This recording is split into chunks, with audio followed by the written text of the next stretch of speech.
Assalamualaikum warahmatullahi wabarakatuh. Alhamdulillahirabbil alamin. Assalatu wassalamu ala asrofil anbiya'i wal mursalin sayyidina wa maulana Muhammadin wa ala alihi wa sahbihi ajma'in. Amma ba'du. Perkenalkan, nama saya Rizkia Dina Askia dari Fakultas Tarbiyah dan Keguruan UIN Antasari Banjarmasin, jurusan Pendidikan Agama Islam atau PAI dari kelas lokal A. Terima kasih sebelumnya kepada Bapak Rahmat Rizkiansah, SPDI SAP MPD MA selaku dosen pengampu mata kuliah Metodologi Pembelajaran Pendidikan Agama Islam. Di sini saya akan menyampaikan materi dengan judul Prinsip-prinsip Metodologi Pembelajaran Pendidikan Agama Islam. Selamat menyimak. Pengertian metodologi secara etimologi berasal dari bahasa Yunani yang terbagi dalam dua kata, yaitu metodos dan logos. Metodos artinya cara atau jalan, sedangkan logos artinya ilmu.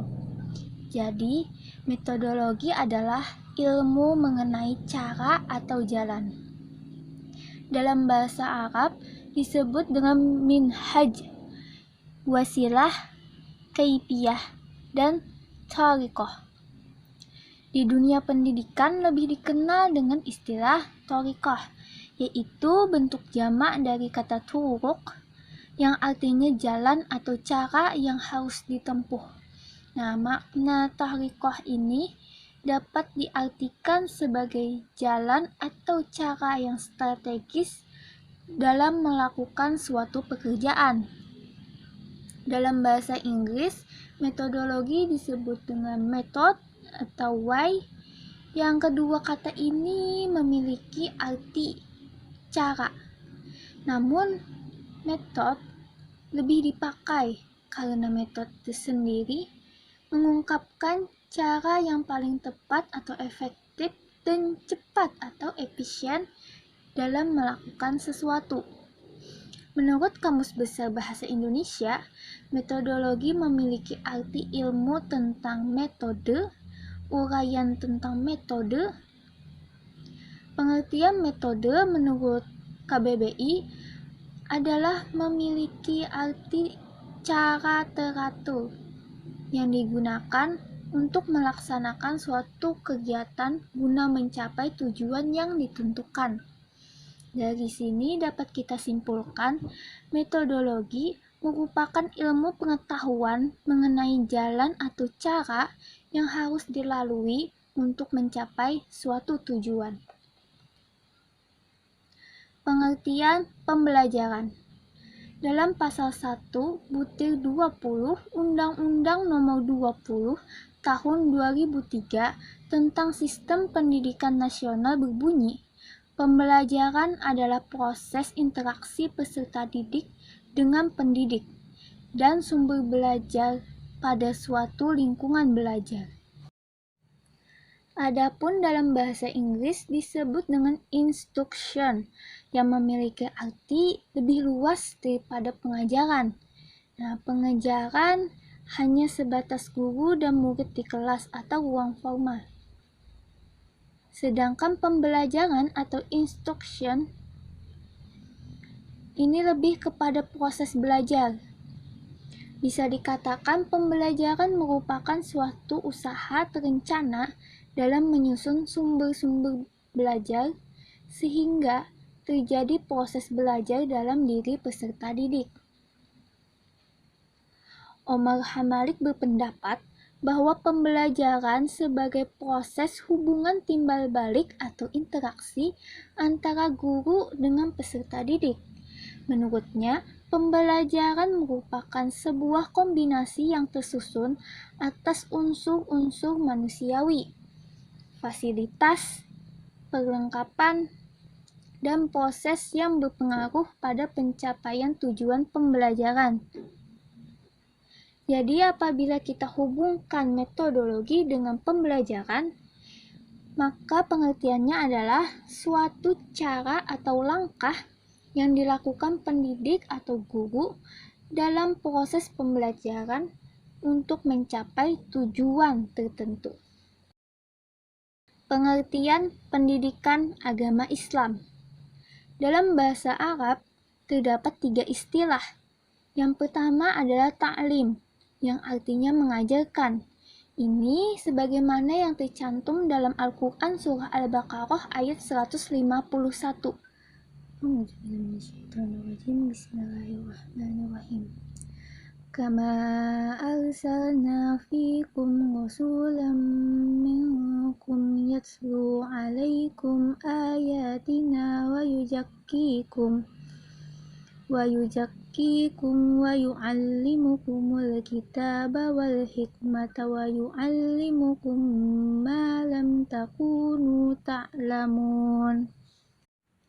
Artinya, sebagaimana kami telah mengutus kepadamu seorang Rasul, yaitu Muhammad, dari kalangan kamu, yang membacakan ayat-ayat kami, menyucikan kamu, dan mengajarkan kepada kitab Al-Quran dan hikmah sunnah, serta mengajarkan apa yang belum kamu ketahui. Istilah yang kedua yaitu tarbiyah, memiliki arti mendidik. Ini sebagaimana dalam Al-Quran surah Al-Isra ayat 24. A'udzubillahiminasyaitonirrajim. Bismillahirrahmanirrahim. Wakhfid lahuma janahat dhulli minal rahmati wa qul rabbirhamhuma kama rabbayani shaghira. Artinya, dan rendahkanlah dirimu terhadap keduanya dengan penuh kasih sayang, dan ucapkanlah, wahai Tuhanku, sayangilah keduanya sebagaimana mereka telah mendidik aku sewaktu kecil. Untuk ayat ini berkenaan tentang orang tua, ibu dan bapak, yang mana keduanya telah mengajarkan, dalam artian di sini adalah mendidik seorang anak sedari kecil. Istilah selanjutnya yaitu ta'bid, yang memiliki arti mendidik. Hal ini sebagaimana hadis Nabi, "Adabani Rabbi fa ahsana ta'dibi", yang artinya Allah mendidikku, maka Dia memberikan kepadaku sebaik-baiknya pendidikan. Hadis riwayat Al-Aqsari dari Ali radhiyallahu an. Pendidikan agama dalam bahasa Inggris disebut dengan religion education, yang memiliki arti sebagai suatu kegiatan yang bertujuan menghasilkan orang yang beragama. Pendidikan agama Islam merupakan upaya-upaya yang terencana untuk kenal, paham, menghayati, beriman, bertakwa, berakhlak mulia, dan mengamalkan perintah atau ajaran agama Islam dengan kegiatan bimbingan, pengajaran, latihan, dan penggunaan pengalaman sebagaimana yang tertera dalam Al-Quran dan As-Sunnah. Pengertian metodologi pembelajaran pendidikan agama Islam. Pembelajaran pendidikan agama Islam sendiri adalah suatu proses interaksi guru dengan peserta didik dalam penyampaian materi seperti akidah, akhlak, ibadah pada kegiatan belajar dan mengajar. Pembelajaran pendidikan agama Islam bisa kita artikan sebagai proses belajar agama Islam dengan tujuan membantu peserta didik. Metodologi pendidikan agama Islam merupakan usaha-usaha yang telah diatur secara sistematis dan praktis untuk mencapai tujuan pendidikan agama melalui berbagai aktivitas atau kegiatan baik di dalam maupun di luar lingkungan sekolah, di dalam kelas maupun di luar kelas, seperti itu. dapat kita simpulkan, metodologi pembelajaran pendidikan agama Islam adalah ilmu mengenai metode, cara, langkah, strategi, atau siasat yang digunakan pendidik atau guru dalam proses pembelajaran dengan penyampaian materi atau bahan ajar yang berasal dari mata pelajaran pendidikan agama Islam, dan memiliki tujuan untuk penguasaan materi pendidikan agama Islam oleh peserta didik yang sesuai dengan kompetensi yang diharapkan. Selanjutnya, kita akan membahas prinsip dan metodologi pembelajaran pendidikan agama Islam. Prinsip sendiri bisa kita sebut sebagai asas atau dasar. Nah, pengertian asas yaitu suatu kebenaran yang merupakan dasar dari pikiran, tindakan, dan lainnya.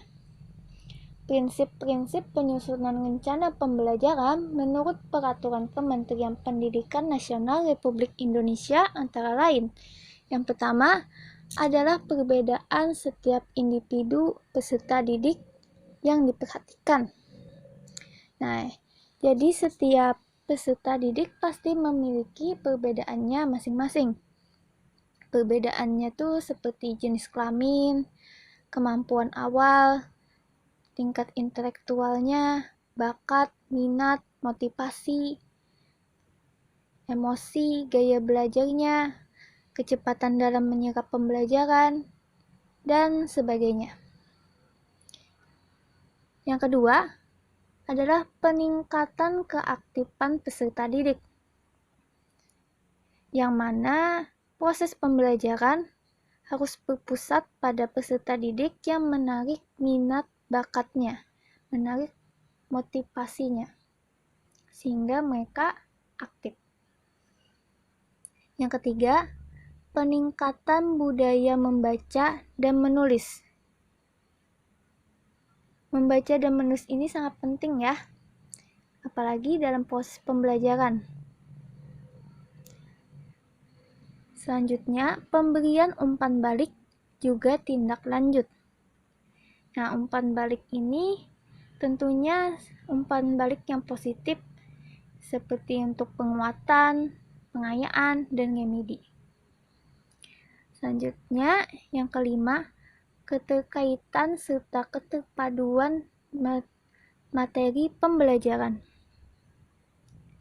Tentu, materi pembelajaran harus saling keterkaitan dan mengalami keterpaduan.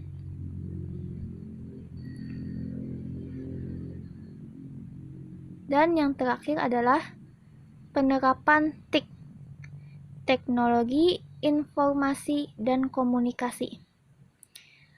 Dunia terus berkembang, kemajuan teknologi tidak bisa dipungkiri.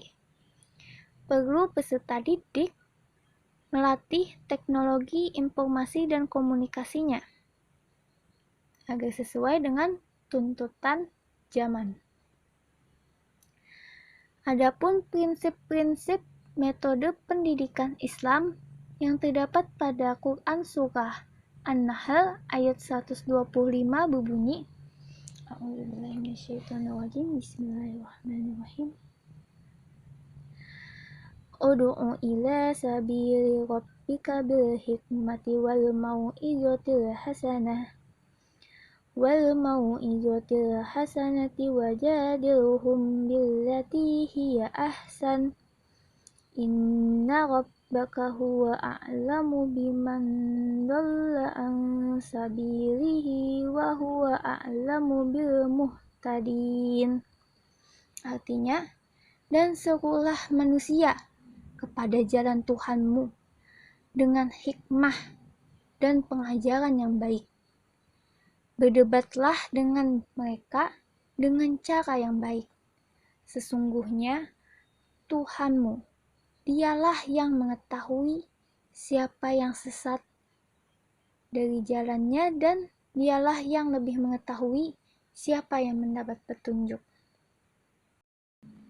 Dari ayat tadi, kita dapatkan 3 prinsip umum dalam metode pendidikan Islam.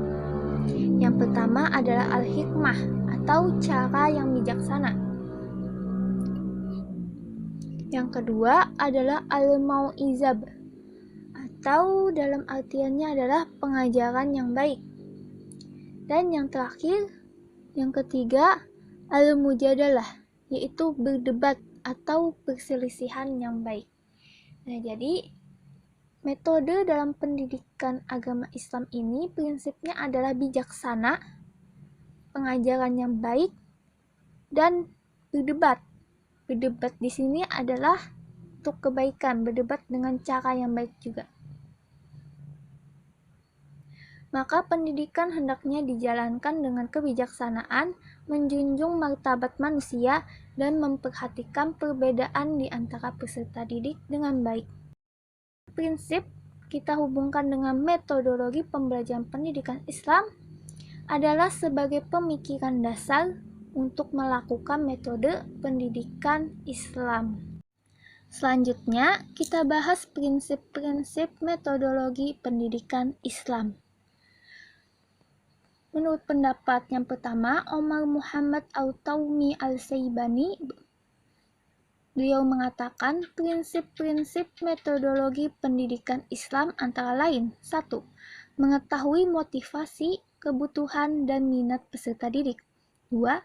Tahu akan tujuan pendidikan yang diterapkan. 3. Mengetahui pada peserta didik tahapan kematangan, perkembangan, dan perubahannya. Ini maksudnya kita memperhatikan peserta didik. Selanjutnya, tahu akan perbedaan setiap individu peserta didik. Ini seperti yang sudah dijelaskan tadi, setiap individu peserta didik pasti memiliki perbedaan. Baik itu seperti jenis kelamin, kemampuan awalnya, tingkat intelektual, kecerdasan, minat, bakat, dan sebagainya. Nah, kelanjutan dari prinsip-prinsip metodologi pendidikan Islam, mengetahui hubungan, integrasi, pengalaman, dan kelanjutannya, keasliannya, memperhatikan kepahaman, pembaruan, dan kebebasan berpikir. Jadi harus diperhatikan kepahaman peserta didik, lalu pembaruan dan kebebasan berpikir. Selanjutnya, membuat proses pendidikan adalah pengalaman menyenangkan bagi peserta didik. Jadi proses pendidikan atau dalam pembelajaran, kita harus menyampaikan pengalaman yang menyenangkan, sehingga peserta didik itu tidak bosan atas suatu pembelajaran. Walaupun pembelajaran itu sulit misalnya, tapi dengan kita memberikan pengalaman yang menyenangkan, maka peserta didik itu tidak akan merasa sulit. Dan yang terakhir adalah menegakkan uswatun hasanah atau suri teladan yang baik. Sedangkan cara yang tepat atau efektif dan cepat atau efisien menurut Ahmad Tafsir adalah dengan memperhatikan pertanyaan seperti siapa yang diajar, berapa jumlahnya, sedalam apa agama yang diajarkan, seluas apa yang diajarkan, di mana pembelajaran berlangsung, dan peralatan apa yang tersedia. Jadi ketika hendak menerapkan metodologi pembelajaran pendidikan agama Islam, kita harus memperhatikan pertanyaan ini. Siapa, berapa, sedalam apa, seluas apa, di mana, dan peralatan apa yang tersedia. Jadi prinsip metodologi pembelajaran PAI memungkinkan pembelajaran PAI itu tidak berpusat dengan guru, tetapi juga peserta didiknya. Dari prinsip-prinsip yang ada tadi, maka dapat kita rumuskan menjadi 4 prinsip utama. Antara lain, pertama, mengaktifkan peserta didik.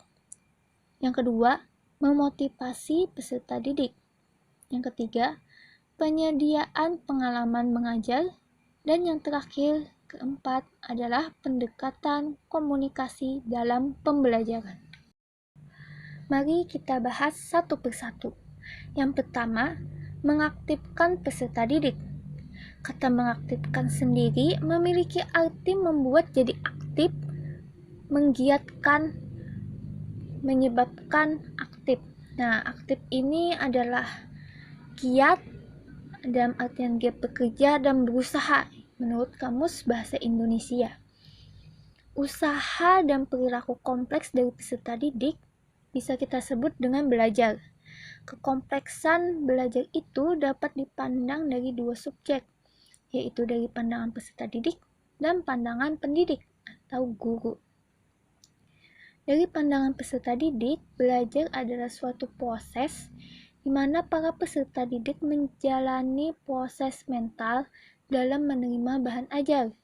Nah, belajar dalam hal ini tidak dapat dipaksakan atau diserahkan kepada orang lain.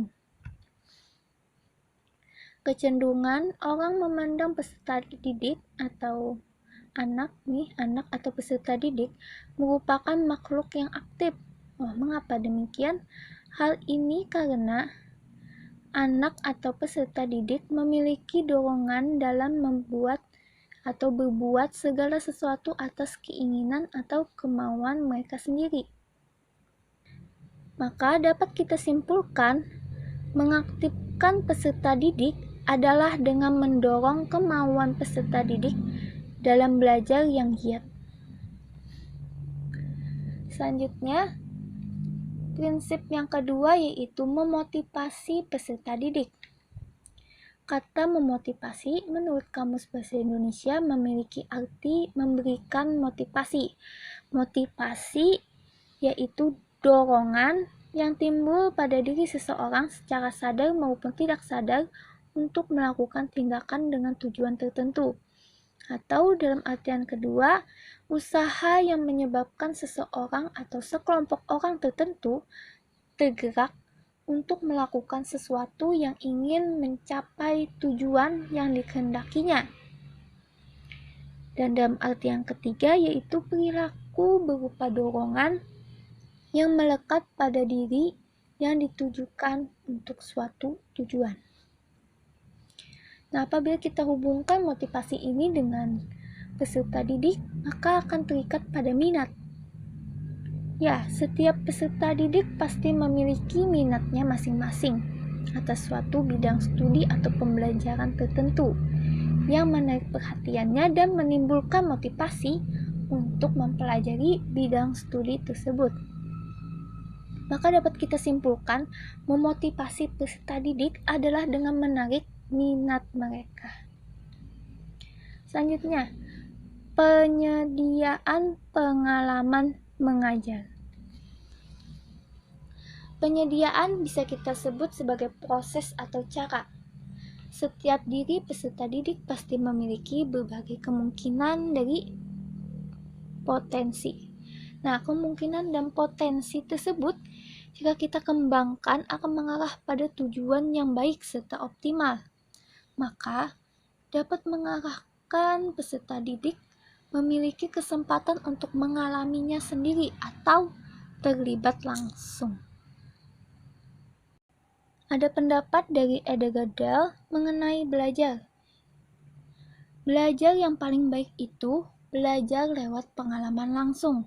Nah, hal ini dibuktikan Dale dengan teorinya yaitu count of experience atau kerucut pengalaman.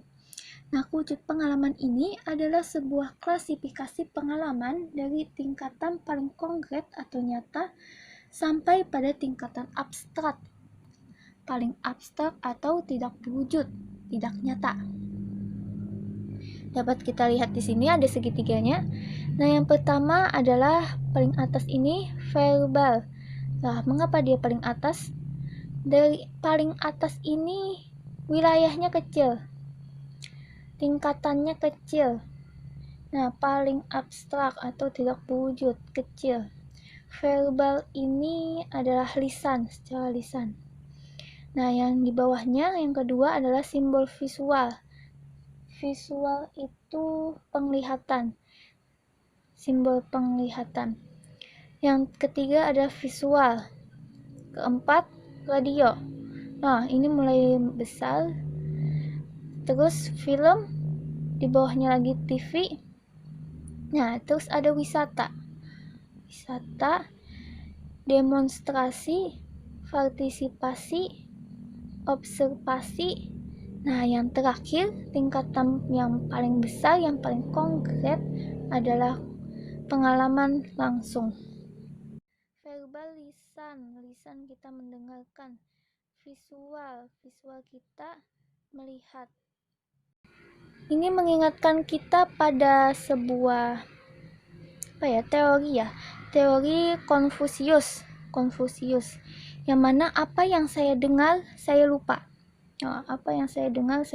Makanya tingkatannya nih paling atas ya, verbal paling kecil. Lalu apa yang saya lihat saya ingat. Nah, mulai ada perkembangan pembelajaran di sini. Lalu apa yang saya lakukan saya paham. Nah, makanya pengalaman langsung itu sangat penting bagi peserta didik dalam memahami pembelajaran. Dalam penyediaan pengalaman mengajar, keterlibatan peserta didik secara langsung sangat dibutuhkan dalam proses pembelajaran. Nah, peserta didik harus melibatkan fisik, mental, emosional, intelektual agar mampu mewujudkan keaktifan dalam belajar. Jadi, bukan hanya fisik atau bahasanya tuh orangnya saja, tapi mental, emosional, intelektual juga harus ikut. Ibarat di sekolah, di kelas, bukan hanya orang duduk di kelas memperhatikan selesai, bukan. Itu bukan pembelajaran. Nah, pembelajaran di sini adalah melibatkan fisik, mental, emosional, dan intelektual. Jadi, orangnya ada di situ, mentalnya siap menerima pembelajaran, emosionalnya mendukung, dan mengembangkan intelektualnya, menerima masukan-masukan materi yang dijelaskan. Nah, yang terakhir, prinsip kita adalah pendekatan komunikasi dalam pembelajaran. Nah, dalam bahasa Latin disebut communication, asal katanya dari komunis. Nah, komunis di sini artiannya sama ya, bukan komunis yang satu gitu. Nah, sama yaitu sama makna mengenai sesuatu. Komunikasi menurut Kamus Bahasa Indonesia memiliki arti pengiriman dan penerimaan berita antara dua orang atau lebih dengan cara yang tepat sehingga dipahami apa yang dimaksud. Hubungan kontak. Dalam komunikasi, misalnya dua orang harus paham apa yang dimaksud, pembicaraan apa yang diutarakan.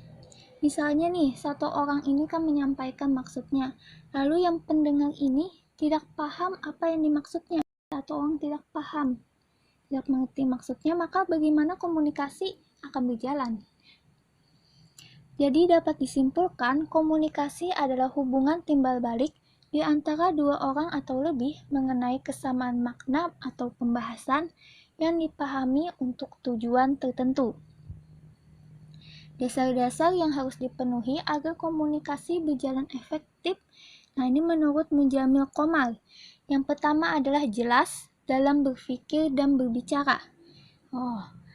Dalam berpikir dan berbicara. Jadi pembicaraan yang dilakukan oleh si komunikator atau yang mengajak bicara ini harus jelas.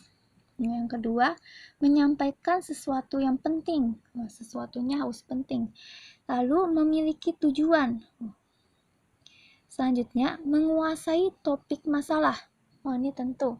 Apabila si komunikator ini tidak menguasai topik masalah, maka bagaimana komunikasi akan berjalan dengan efektif, berjalan dengan baik. Maka pembicaraan tentu saja akan terputus di tengah jalan, karena tidak ada jawaban dari si komunikator menguasai topik masalah. Selanjutnya adalah konsisten memahami proses komunikasi serta penerapannya. Selanjutnya adalah memiliki empati perasaan. Jadi mampu menghadapi perasaan dan mampu untuk dihadapkan oleh pemikiran orang lain. Gitu. Selanjutnya adalah menjaga kontak mata, suara, dan ucapan yang mengganggu. Ini tentu untuk menjaga keefektifan komunikasi. Misalnya ada seperti suara ribut, itu ucapan yang mengganggu, kayak pokoknya di luar pembahasan, maksudnya ucapan yang mengganggu. Maka komunikasi atas suatu pembelajaran akan terganggu, akan terhenti bahkan. Nah, selanjutnya adalah terakhir komunikasi yang terencana atau memiliki tujuan. Nah, seperti dalam pembelajaran tentunya menggapai tujuan dari pembelajaran. Apabila dasar-dasar tersebut terpenuhi, maka komunikasi akan berjalan seperti yang diharapkan komunikator. Nah, ibarat dari pembelajaran ini guru atau pengajar. Penyampaian pembelajaran dengan pendekatan komunikasi atau komunikatif oleh pengajar atau guru akan menciptakan pembelajaran yang menyenangkan bagi peserta didik, meskipun materi yang diajarkan sulit bahkan tidak menarik. Nah, akhirnya kita masuk pada pelaksanaan prinsip-prinsip metodologi pembelajaran pendidikan agama Islam. Di sini yang pertama, mengaktifkan peserta didik, mewujudkan perilaku peserta didik dalam mencari sumber informasi, membuat karya ilmiah, dan sebagainya. Sudah dijelaskan tadi, peserta didik tidak hanya aktif secara fisiknya saja, tetapi mental, intelektual, dan emosionalnya juga harus aktif dalam pembelajaran. Peserta didik itu harus mampu dalam memproses dan mengolah pembelajaran, karena peserta didik adalah subjek dan objek dari kegiatan pembelajaran itu sendiri. Maka guru harusnya melakukan metode pembelajaran aktif, pemberian tugas, dan sebagainya dalam rangka untuk mengaktifkan peserta didik. Yang kedua, memotivasi peserta didik. Nah, pelaksanaannya dengan meningkatkan dan mengembangkan motivasi dalam pembelajaran secara terus-menerus, berkelanjutan maksudnya, dan merupakan pelaksanaan dari motivasi peserta didik. Jadi guru harus menguasai bahan ajar dulu, menguasai kelas, dan menciptakan pembelajaran yang menyenangkan. Yang ketiga, penyediaan pengalaman belajar. Pelaksanaannya terhadap peserta didik adalah dengan mengerjakan tugas dari pengajar atau guru yang melibatkan dirinya secara langsung, sehingga memperoleh pengalaman seperti mencari ayat-ayat makiyah dan madaniyah, atau melakukan survei dan membuat laporan. Jadi membuat si peserta didik langsung terjun ke lapangan. Untuk menyediakan pengalaman belajar, guru itu tugasnya merancang kegiatan pembelajaran. Nah, medianya bisa seperti pemberian tugas dan praktek, mencari informasi yang langsung dari sumbernya. Nah, yang terakhir, pendekatan komunikasi dalam pembelajaran. Pelaksanaannya yaitu dengan memberikan saran, komentar, atau pertanyaan baik oleh pendidik maupun peserta didik.